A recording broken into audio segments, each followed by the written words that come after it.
आपका स्वागत है आज की कक्षा में। जैसा कि हमने कम से कम 5-6 दिन से हम गोवर्धन लीला की चर्चा कर रहे हैं और आगे भी हम यही लीला का चर्चा कर रहे हैं, वैसे इसी का करेंगे।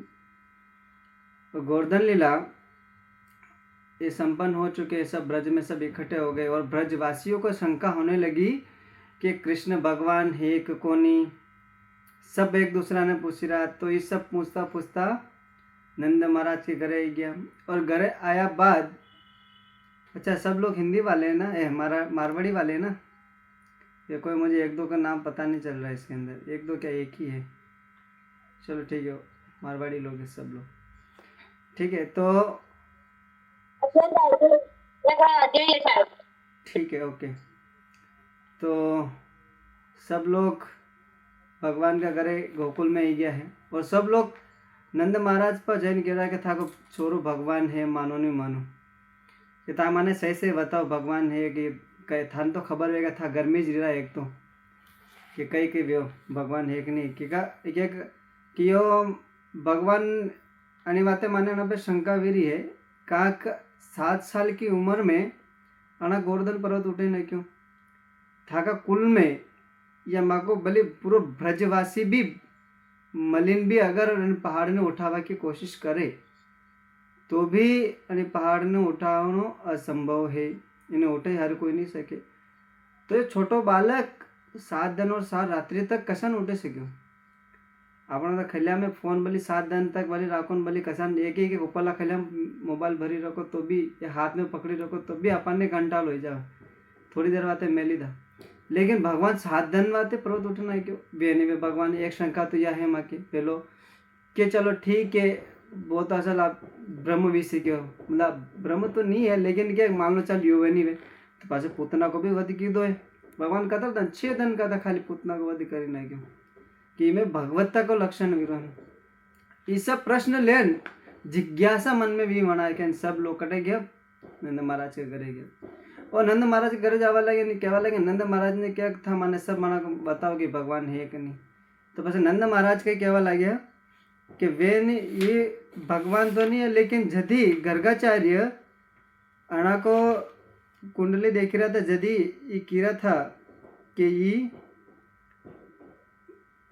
कि भगवान एक नारायण का अवतार है, नारायण ही भगवान स्वयं ही है, भगवान तो नहीं क्या लेकिन अधिकतर कीरा था कि ये है ऐसा भगवान का है। तो मैं और गिरा अगर था माने नहीं बतायो तो मैं कहिए माथा ने जाति थी बहिष्कार कर दूंगा, जातू बाहर निकालूंगा, समाज में थी बाहर निकालना का कहीं लेनो देनो नहीं रहेगा। तो नंद महाराज तो कहने लगे हाँ गर्गाचार्य ऐसा क्यों तो कि ये अलग अलग भगवान अलग अलग ऐसा लीला तो करता रहे लेकिन अधिकतर ये गर्गाचार्य क्यों है कि ये साधारण तो है नहीं कि भली जो यशोदा मैया गोरा कलर की है और नंद महाराज गोल्डन कलर मतलब बसन के ना तो काला है ना कहीं गोल्डन कलर का, लेकिन कृष्ण काला कलर में कि ये कशा वंशज में आया है चंद्र वंश से। यदुस्ता क्षत्रियणाम यदिस्तो शत्रुणाम तो बलम एकता दृश्यो यथा बलभद्रेना दोष सच्च चंद्र वंश समृद्ध है। बोले बलराम जी भी क्षत्रिय जैसा तो सब लागी तो लक्षण तो ना सबको क्षत्रिय जैसा लागी रहा है, लेकिन ये सब गवाल कर था कर जन्म लेता गवाल बाल लक्षण सब क्षत्रिय जैसे कहा कि क्षत्रिय वे राम भी क्षत्रिय था तो पुतना सन की पुतना को वध आना कियो भगवान कृष्ण की तो ताड़का को वध भी भगवान की दो। तो क्षत्रिय जो ना सब ने ऐसा कार्य करे तो क्षत्रिय का लक्षण दिखाई दे रहा ब्रजवासी यूं हो गिरा है। आगे गिरा है गस्तु संज्ञा करिश्मा यदि सत्य न भाषते गोपेशु चस्य वतपति वदम चैन कली प्रवर्ते। बोल रहे कि यदि तुम सच नहीं बताओगे तो क्या होगा, तुम्हें जाति से बहिष्कार कर दिए जाएंगे। और बोलेंगे आप इंसाफ नहीं कर पा रहे हो तो कोई बात नहीं, हम जाएंगे किसके पास जाएंगे, हम जाएंगे वर्षभानु के पास जाएंगे। वर्षभानु कौन थे, राधा रानी के पिताजी वर्षभानु, उनके पास जाने के लिए भी कह रहे हैं। और आगे जी कहते हैं नंद जी कहते हैं कि ये कोई व्यक्ति है, ये जो हमारा बालक है, जो गर्गाचार्य से बताया जाता है कि ये जो बालक है ये कोई साधारण तो नहीं है। क्यों साधारण नहीं है? क्योंकि ये जो बालक है हर युग में अलग अलग में आता है, हर युग में आता है, ऐसा नहीं किस युग में आया हमारे बच्चा बन गया है। तो नंद महाराज जी कह रहे हैं शुल्को रक्तस्त्व पितावर्ण अस्तुन युगम धृत द्वापरे ते कले रोदे बालक अयम कृष्णस्तु तथा। तो इसमें गिरा कि सतयुग में भगवान कोई गोरा वर्ण में आवे हैं, वापिस त्रेता युग में रक्त लाल में आवे। रक्त मतलब रक्त में कौन आयो? रक्त में वरा आया, श्वेत वरा भी वेवे, रक्त वरा भी वेवे। वरा जो पृथ्वी माता ने हिरण्यकश्यप को भाई या हिरण्यकश्यप को भाई हिरण्यकाश पृथ्वी ने समुद्र में डूबे ना किया, यदि भगवान वरा अवतार ले दो, भगवान नाभि थी, ब्रह्मा जी का नासिका थी, भगवान प्रकट हुआ। तो रक्त रूप में भी आया। तो पासे के एक बार द्वापर में आया, पीत वर्ण में आया है। अब अणु चाले द्वापर और कलयुग के एंड में चाल रहे तो भगवान कृष्ण काले रंग में आया, और कलयुग में भगवान गोल्डन कलर में आया, चैतन्य महाप्रभु के रूप में आया। तो अन्य प्रकार सन वीरा अबे पसे आगे गिरा था क्या करता है सही, अगर माँ को सही से था मन नहीं बता होगा, चाहते थे तो बाहर निकालेंगे। लेकिन यशोदा मैया इससे बात होनी के माने जाति में बाहर निकला हुआ है। तो नारद मुनि अन्न में अटक गिरा, श्वेता गोपाल वचनम यशोदा भय विहिला नंद राजस्थ प्रहार गोपन क्रोध प्रपुरितान। तो बोले ये वचन सुनकर यशोदा मैया तो तुरंत ही बेहोश हो गई। सद्बुद्धि है वो, क्या सोचे नहीं कुछ नहीं, ऐसे उनका वो क्या कि धड़ांग से भूमि पे गिर पड़ी और बेहोश हो गई। आगे बोल रहे अभी हम जाएंगे वृषभानु के पास, यानी कि किनके पास जाएंगे? हम जाएंगे वृषभानु जो राधा रानी के पिता हैं, उनके पास जाएंगे और उनको ये वचन कहेंगे। क्या कहेंगे? जो बोले कि वृषभानु ये कौन है? जिनके राधा रानी जिनके घर में जन्म लिया, जो राधा रानी के प्रकट हुए। अभी वृषभानु क्या कहते हैं इसके बारे में हम सुनते हैं। तो बोलते इति श्रुतम आत्मजय गोप्य संदेह न करो मह्यम वेद वाक्यम वच ब्रह्म ही मति तले। बोल रहे ये जो कृष्ण है, अभी ये कौन कह रहे हैं? अभी ये जो बात कह रहे हैं वो कह रहे हैं वृषभानु यानी कि राधा रानी के पिताजी कह रहे हैं। क्या कह रहे हैं?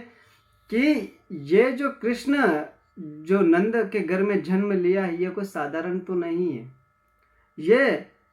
ये चाहे इनके गवालों के बीच में जन्म लिया है, वहीं पे रह रहे हैं। अभी देखो इसमें भी दो बातें हैं, क्योंकि अभी भगवान वैसे तो जन्म क्षत्रिय कुल में लिया है, यदु कुल में लिया, क्योंकि जो वसुदेव है वो क्षत्रिय है, लेकिन पालन पोषण वहाँ पे हो रहा है नंद जी के घर पे। एक तरह से देखा है गवाल भी है, वैश्य भी है। वैश्य मतलब धंधा करने वाले, जैसे कि गौ माता का वो करते तो उनका वही व्यापार है, व्यापारी वो मतलब वैश्य कहा जाता है संस्कृत भाषा में।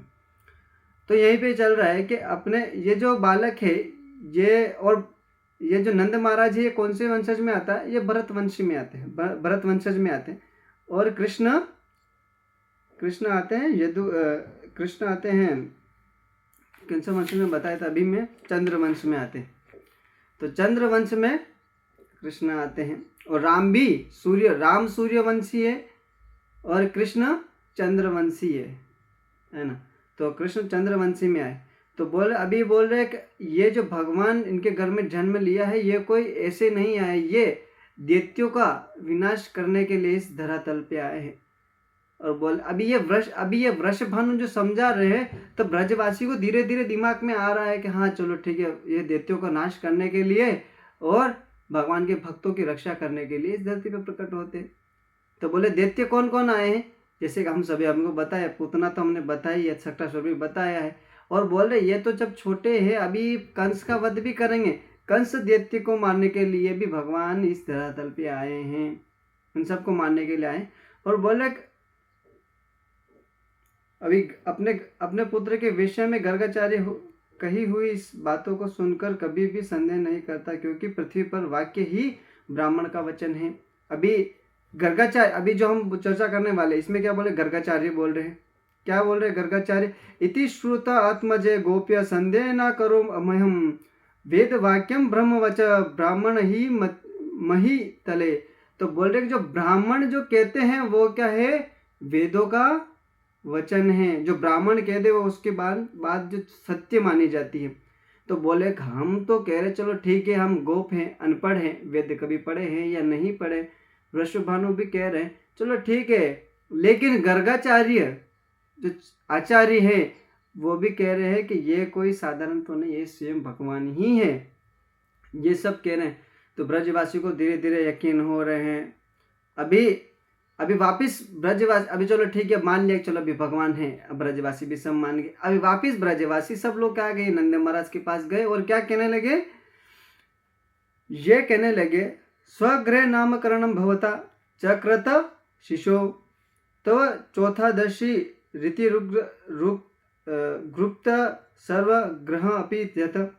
बोल रहे कि आपने ये चलो ठीक है भगवान है, आपका बच्चा एक लौता हुआ, वो भी बुढ़ापे में हुआ है, और आपने क्या किया, घर के अंदर ही आपने इन बच्चों का नामकरण कर दिया। एक पल के लिए अभी हमें नहीं सोचा कि हमें बुलाए। ये तो एक तरह सरासर तो गलत है ना। आप ये कैसे कह सकते हैं कि हम बुलाए नहीं हमें ब्रजवासी, क्योंकि हम आपके कुछ नहीं लगते हैं क्या?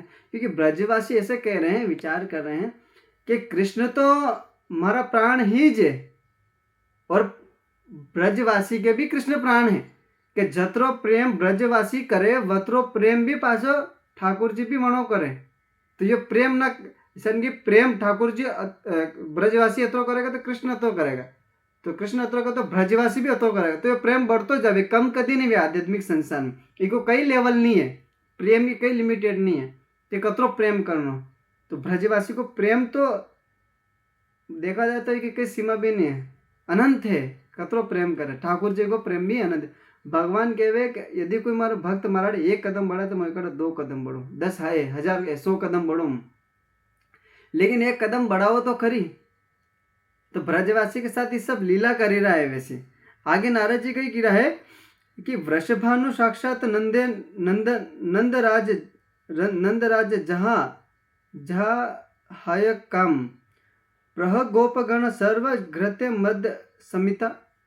क्या बोल रहे हैं कि अभी नारद जी ये कह रहे हैं, अभी ब्रजवासी भी क्रोध कर रहे हैं और वृषभानु के ऊपर बोल रहे था हाँ आप तो उन्हीं की साइड लेने वाले हैं, क्योंकि आपके मित्र हैं वो। तो एक तरह से देखा जाए क्योंकि आप भी राजा हैं, वो भी गोकुल के राजा हैं, तो आप भी तो उन्हीं के साइड लेंगे, हमारी बात कहाँ सुनेंगे।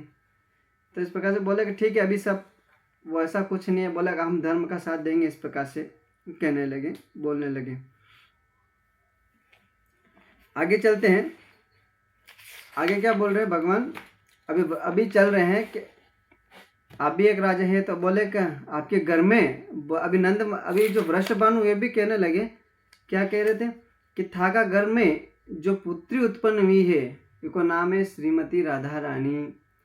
तो राधा रानी की अभी में चर्चा चल रही है, तो मैं ये कह रहा है कि कृष्ण को जो गोलोक धाम है, यानी गोलोक धाम में भी श्रीमती राधा रानी वना की प्रिय है, और वना का हंडे हमेशा भगवान लीला करता रहे।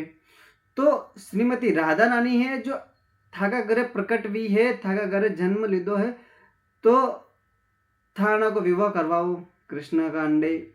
ब्रह्मा मतलब नंद महाराज को लड़को है कृष्ण, वना हंडे विवाह करवाओ।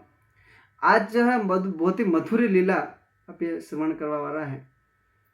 तो क्या वास्तव में लीला तो गोवर्धन लीला तो चल रहा है, लेकिन अभी जो ये लीला चल रहा है राधा रानी के विवाह के बारे में चल रहा है। लेकिन अभी इसमें बता रहे हैं कि जो वृषभानु जो राधा रानी के जो पिताजी वो क्या कह रहे हैं कि कृष्ण को राधा का विवाह तो ऑलरेडी वी चुक्यो है, जबकि हाल व्यो को निपन, लेकिन फिर भी वे कही किरा वी चुके है, ब्रह्मा जी भांडीर वन में करे दीदो है। तो शास्त्र के प्रमाण थे तो यूं गिरा है ब्रह्मा जी करवायो। आगे मैं भणांगा तो मैं ऑटोमेटिक आई जाएगा कि ब्रह्मा जी आना करायो। और आगे कई गिरा है कि अच्छा ठीक है ब्रह्मा जी विवाह करना के, तो अबे था करना के तो एक काम करो आगे जन व्यवहार तो, लेकिन अबे था विवाह करवाओ। थाबे तो विवाह करो कृष्ण का अंडे के ठीक है करवे था। तो वृषभानु गोप का अंडे कतरा अभी आगे में वर्णन नहीं रहे तो उन्होंने सब कही गोप चलो ठीक है एक सोरी की तरह उन छोरा की तरह तो के आभूषण भेजो जावे नहीं कई सोना चांदी इत्यादि पहला तो जमाना में मोकले था मटे तो यूँ तो ही कोनी 500 रुपया को गांधी बाबू वालों नोट चलता तो दी देगा। आजकल तो छठे भी सोरा देखा जाए कहीं भी इवेंट बोली छोरा देखा जाए छोरा देखा जा तो घरवारा पहले 500 रुपया पकड़ा या 50 रुपया 100 रुपया कहीं पकड़ा इनके विवाह चलो ठीक है कहीं के वो नूत हो जो भी भगवान जाने जाके है कि वो सब करवावे है क्या चलो ठीक है मानी गया तो ठीक न करवा। तो राधा रानी का जो हमारा पिताजी क्या कि यही पटरानी है गोलोक धाम की तो क्या अना को विवाह भी कृष्ण हंडे वेणो चाह तो क्या ठीक है। तो वृंदावन वासी कही कि दो हाँ ये तो विज्ञ चलो ठीक है चर्च आगे मैं कह रहा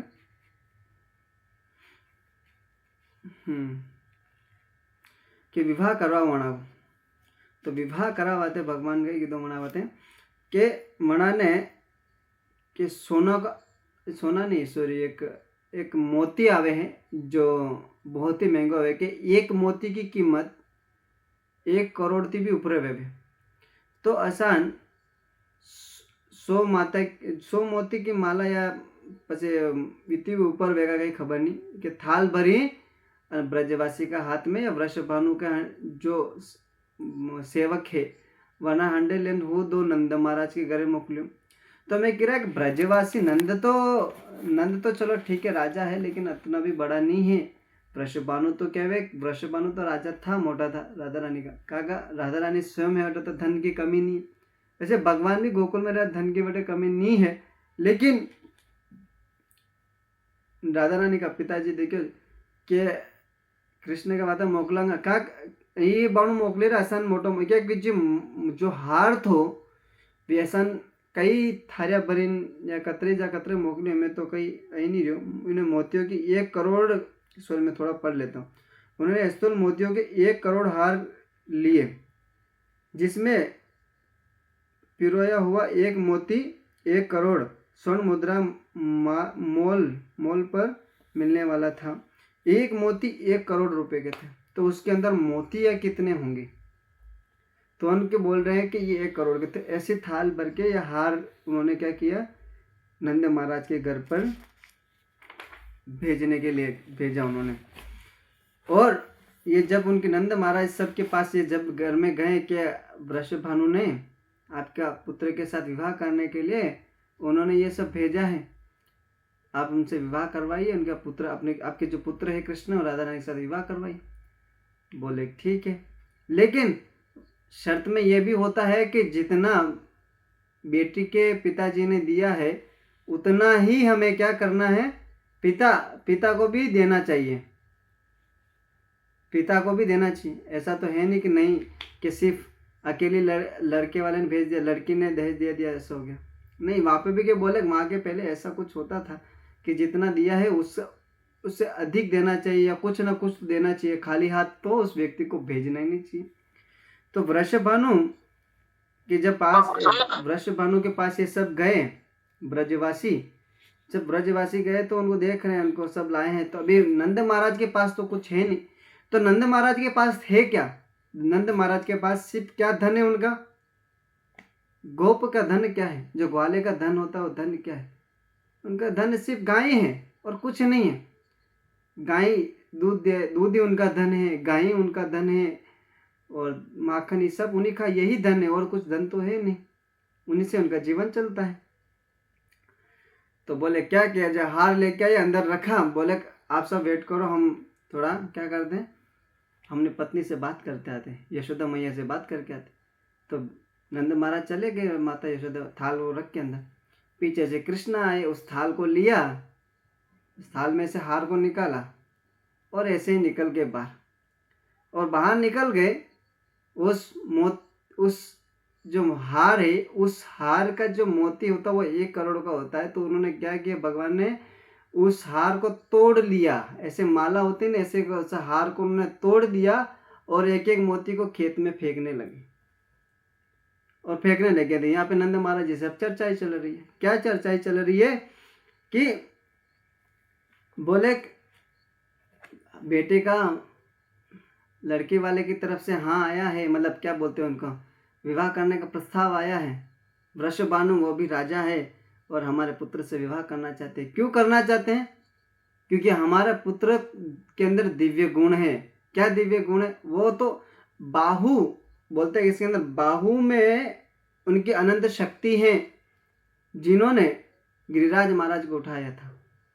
ये सब जब भगवान ने ये सब उठाया था तो गोवर्धन तो चारों तरफ फैल चुके थे कि भगवान ने गोवर्धन उठाया था, सब लोग चाहते थे। अभी इतना शक्तिशाली है तो कौन नहीं चाहेगा उनके साथ विवाह करना है, क्योंकि वृषभानु भी बोले हमारे जो लड़के हैं उनसे विवाह करवा देते हैं। भगवान अभी कितने साल के हैं? 7 साल के ही, ज़्यादा नहीं है। तो भगवान का विवाह करवाने के लिए आए तो बोले अभी क्या दे हम, पैसा तो है नहीं हमारे पास। ये चर्चा चल रही थी तो यशोदा मैया सब बैठे थे। बोले अभी हम कुछ देंगे नहीं, और एक तो सामने से विवाह का प्रस्ताव आया है तो पूरे गांव में हमारे ऊपर थू थू करेंगे सभी लोग। क्यों थू थू करेंगे?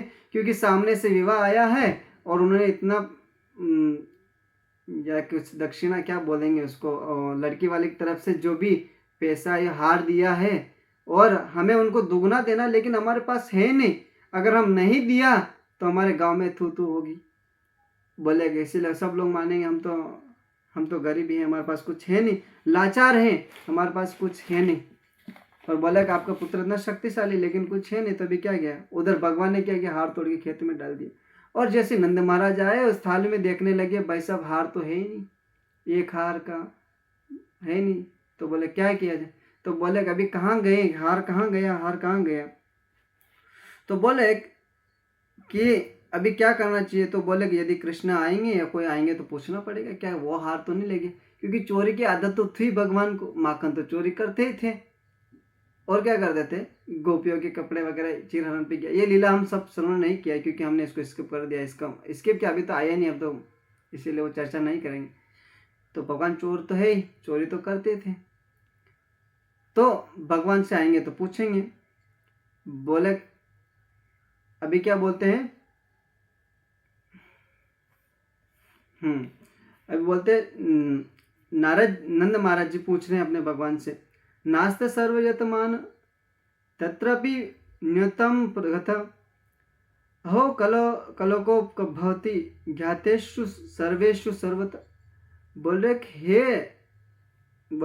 नंद जी हाय, पहले तो मेरे घर में जिस रत्नशी के समान दूसरा कोई रत्न राशि थी ही नहीं। क्या बोल रहे कि हे भगवान, नंद महाराज क्या बोल रहे, भगवान से प्रार्थना कर रहे, कई प्रार्थना करिए कि हे भगवान, यो एक मोती कम से कम 1 करोड़ को है और इनमें भी यो एक मारी जो हार है वही खोई गयो है। अबे मुझे को धन वापिस लुटावा पाचो वना देवा के करूँ, लेकिन कसन दूँ केवे नहीं क्या बली मार बली गाया वैसे ना को कहीं भी करे ना को तो भी यो नहीं आगा, करोड़ पैसा कटू लावा मैं। तो क्या भी कही वेगा खोवे गयो है जी। तो इसे विचार करवा लग गया। तो बस एक नंद अगर कोई आगा तो उन्होंने पूछूँ मैं, तो ठीक है। तो आगे कीरा है, भगवान कहते हैं अभी भगवान आए और कहने लगे, भगवान से आए जैसे और नंद महाराज ये सब कहने लगे। क्या कह रहे थे भगवान से,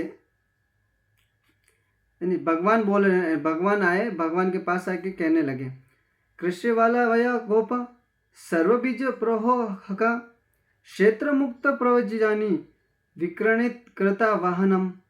तो बोल रहे, अभी क्या बोल रहे हैं कि हम तो कृषि हैं, गोप पालक हैं, हम तो खेती बाड़ी से हमारा जीवन चलता है। तो बोले कि ठीक है वो, चलो ठीक है, हम कृषि हम समझ गए, लेकिन अभी जो बोले वो हार कहाँ रखा है? तो बोले हार तो हमने खेत में बीज के रूप में डाल दिया। तो भाई साहब नंद महाराज तो ऐसे सिर पकड़ के बैठ गए, भाई साहब अभी क्या होगा, ये तो पूरा बालक गड़बड़ कर दिया है, ये सब खेत में डाल के आ गया हूँ, अभी कहाँ से लाए? बोले कहाँ डाल के? बच्चे से पूछते ना, अगर 500 रुपये या 10 रुपये दुकान पे भेजे लेने के लिए, अगर 1-2 रुपये भी के गिरा दिया रास्ते में, चाहे 500 रुपये नोट दिया और दुकान पे भेजा, 100 रुपये के सामान ले, 400 रुपये के रास्ते में छूट गया, पड़ नीचे गिर गए, तो प्रेम से पूछेंगे तो पहले तो मारेंगे, तो बच्चा डर जाएगा तो कुछ बोलेंगे नहीं। उसके बाद बच्चे को पूछेंगे प्रेम से कि बच्चा बता बेटा कहाँ रखा, कहाँ गया था, किधर आया था, तो भाई ऐसा रास्ते में आ रहा था, गिर गया या तो किसी ने छीन लिया, इस प्रकार से बच्चा बोलेगा। तो भगवान ने यही कहा कि उधर खेत में गया था तो उधर मैंने डाल दिया है। ये क्यों डाला? क्योंकि हम कृषि हैं, हम इसको बोएंगे तो क्या करेंगे, इसकी खेती होगी। आज दिन तक एक हीरो की खेती हुई है क्या? आज दिन तक या किसी ने पैसा डाला खेत के अंदर उसकी खेती होने लगी क्या? कभी हुआ है? ये कभी नहीं हुआ है। तो भगवान इस प्रकार से बोल रहे हैं, हम लोग तो बीज डाल के आगे आगे बोल रहे हैं। क्या बोल रहे हैं? मुक्तानाम स्तब कानतु कोटिश कोटिश नप्र संग विलंबता रेणुज तीश तीशब नभ स्थले। अब मैं कही कह रहा कि यदि भगवान और नंद महाराज सब ब्रजवासी इस सब देखियो क अबे जट भगवान बीज रोपण की दो जनजंगा हीरा सॉरी मोतिया को बीज जन खेत में नाक्यो, तो वही खेत में ले गया और खेत में ले गया तो तुरंत खाली नाकिन आयेस था, खाली वातेज विरीति जत्रे तो जो खेत में प्रवेश की दो नंद महाराज इस सब, तो देखिए तुरंत वृक्ष बने गया है, मैंने डायमंड जो भी मोतिया को खेती बिगी और मोतिया खेती भी आसान लड़ा लूम पड़ी रही, जैसा कि अपना गांव में देखा जाए तो कि अम्बा की केरिया लड़ा लूम पड़े या तो बोर जब अपना बोल्डी में बिके आसान लड़ा लूम पड़े आसानी। और मोतिया की खेती की थी भगवान, और मोतिया की खेती की थी तो अबे तो वृक्ष बानो जो नंद महाराज की अबे तो कॉलर ऊंची बिगी, बस अबे अपना बसोरा को मांडो बीजा का। तो वणिस दान नंद महाराज के विचार आयो कि बस बैलगाड़ी लेना हो, वर्षभानु का अपने कम समझे गई, एक दो थारी के एक ही हार को मोकली दो मकान हमें 1 करोड़ को, अभी वड़ा कहते हैं अभी 100 गाड़ियां मोकलांगा भरीन।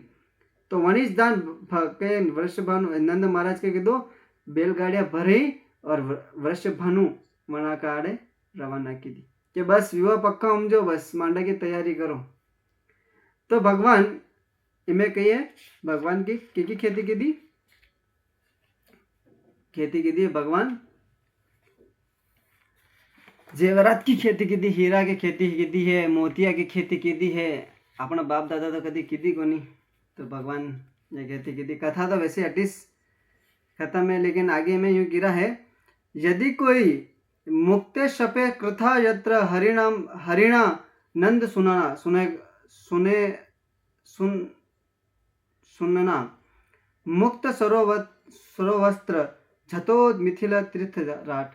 बोल रहे यदि कोई ये कथा सुनता है तो क्या है, मुक्त हो जाता है और भगवान के धाम चले, क्योंकि भगवान की कथा ही ऐसी है, जो भी एक कथा भी सुन ले, भगवान का नाम भी सुन ले, उस व्यक्ति का उद्धार हो ही जाता है। तो आज यहीं पे हम खत्म करते हैं। किसी कोई प्रश्न है, टिप्पणी है तो कह सकते हैं।